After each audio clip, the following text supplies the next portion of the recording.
Shalom.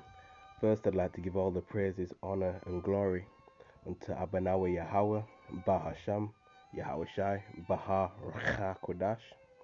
Double honor to the apostles of the Great Millstone. Honors and salutations to the Akim pushing this gospel the world over in sincerity and in truth, in hopes that it may edify and feed the elect lambs of Yahweh wa Yahweh Shai, especially in these last days, which we are most certainly in. Adawan Ratazah, which means Lord willing. So Lord willing, this lesson is edifying.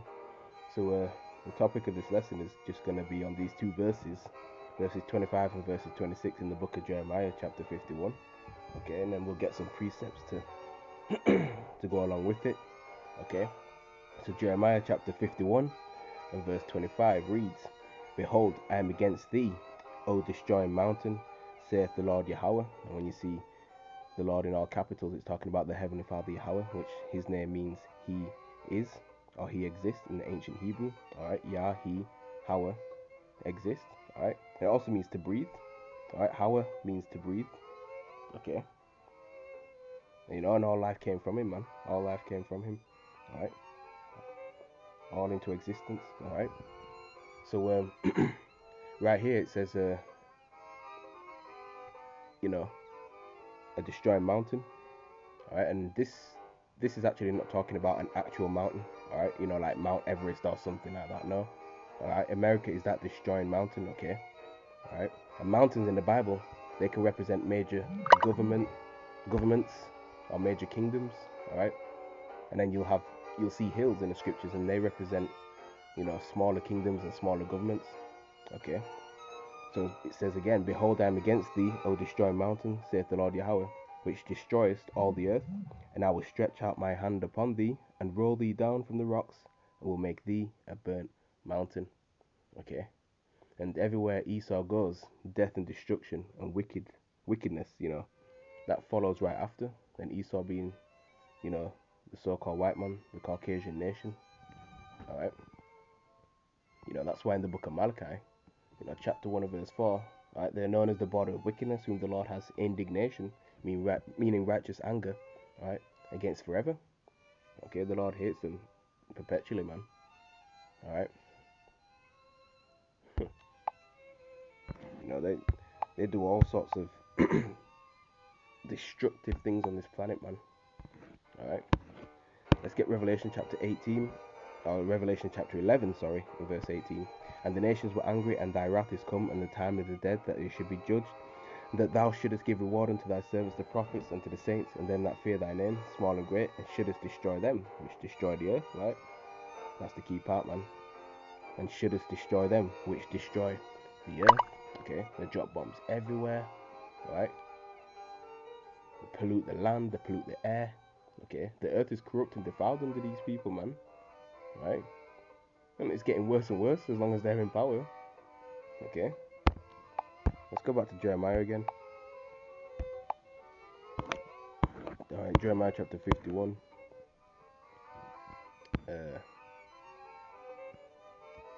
Verse 25. Behold, I am against thee, O destroying mountain, saith the Lord, which destroys all the earth, and I will stretch out my hand upon thee, and roll thee down from the rocks, and will make thee a burnt mountain. Okay. So the Lord will utilize these other nations to shoot off their nukes. Alright. Targeting and destroying the United Snakes of America, man. Okay. So this will happen in World War III. Alright. So the Lord will make America a burnt mountain, man. Alright. And we know it will turn into a lake of fire, completely destroyed. Alright. America's destruction is prophesied all throughout the Bible, man. All throughout the Holy Bible. Okay. Which the word holy means separate from all these other books out there that don't contain prophecy. Alright. Okay. Now, we know when nuclear missiles are shot off from these various nations, alright, different parts of the earth will be destroyed. Okay. For example, the land of Israel, that's going to be completely destroyed. Alright. But not the entire earth.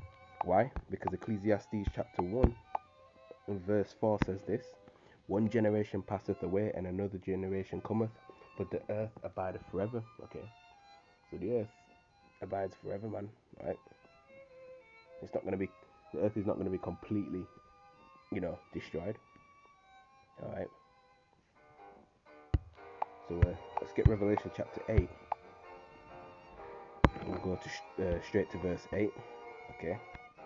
And it reads, "And the second angel sounded, and as it were a great mountain burning with fire was cast into the sea." Okay. And the sea represents peoples and nations, different peoples and nations, alright? And the third part of the sea became blood. Okay. You know, again, guess what this mountain is? America. Alright. So there you go, man. America is heading into World War III, and there's nothing that can be done to thwart that whatsoever. Right? Can't throw off prophecy, man. It's just a matter of when. Okay, and we're getting closer to that time.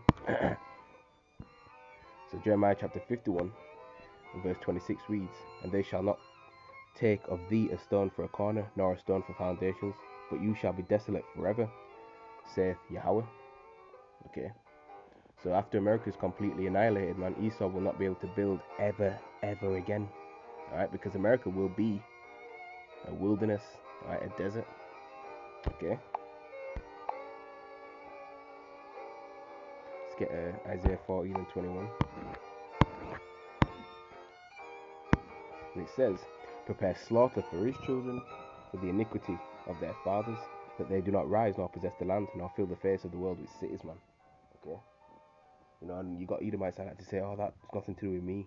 Alright, I wasn't back there, I never did all this. But reincarnation is a biblical concept, right? And really, why are your forefathers coming back? Right? That's why Scripture talks about preparing slaughter for his children, man, for the iniquity of their fathers, iniquity being sin upon sin, man. Right? But guess what, man? This is their last hurrah. They ain't gonna rise nor fill the earth with cities again.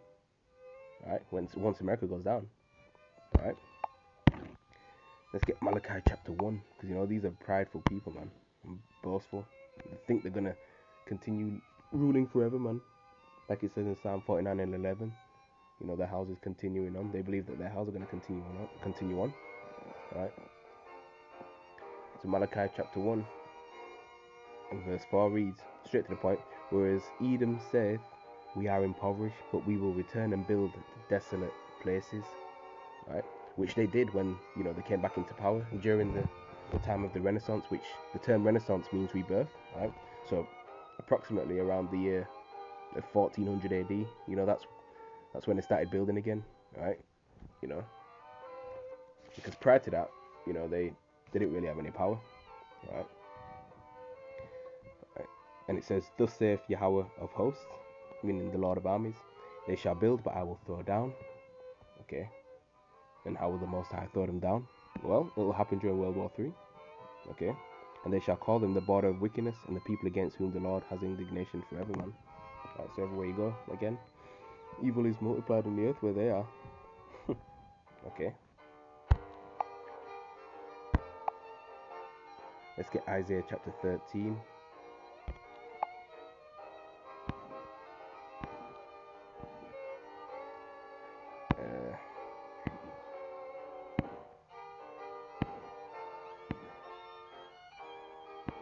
Yeah, Isaiah chapter 13, verse 19. "And Babylon," alright, and this is talking about Mystery Babylon, alright, the virgin daughter of Babylon, America, because that's not been touched on a scale of a world war, alright? And you've had civil wars there in the past, you know, and things like that. But no nation is actually, you know, completely, you know, destroyed, or even not even completely destroyed, but it even like, you know, destroyed America partially. You know, like actually wage war on them. That's what I'm trying to say. Sorry. Okay. In terms of having, you know, you know, cities and things like that thrown down. Alright, the war's not actually been brought to their soil like that. Alright. So it says, "And Babylon, the glory of kingdoms, the beauty of the Chaldees' excellency, shall be as when Yahweh overthrew Sodom and Gomorrah." Verse 20, "It shall never be inhabited, neither shall it be dwelt in from generation to generation. Neither shall the Arabian pitch tent there." Right, so you're not gonna have these, you know, Ishmaelites, you know, doing their business over here, man. You know, owning their gas stations and, you know, selling liquor to our people in the hood and things like that. "Neither shall the shepherds make their fold there." Okay, so it's gonna be desert creatures living there, man. Alright, you know, after the fire dies down. It's going to be completely destroyed. Verse 21, but wild beasts of the desert shall lie there, and their houses shall be full of doleful creatures, and owls shall dwell there, and satyrs shall dance there. Okay. And the wild beasts of the island shall cry in their desolate houses, and dragons in their pleasant palaces, and their time is near to come, and their days shall not be prolonged. Okay. We're coming up to that time, man. Alright. So, America's is prophesied for destruction. Right, and there's nothing it can do to prevent that, man. Okay, America will fire off missiles too here in other places. Okay, but millions upon millions of missiles from like Russia, China, North Korea, Iran, alright, and even its own allies are going to turn against Babylon the Great and render it to a lake of fire. And don't forget the missiles. Sorry, don't forget the laser beam chariots. The high concentrated laser beams from the chariots of the Lord. Alright, when Yahushua comes back with a whole host of angels, man. Alright, them so-called UFOs. Alright, to wage war against Esau Edom, man. He's gonna let out that war cry. Okay.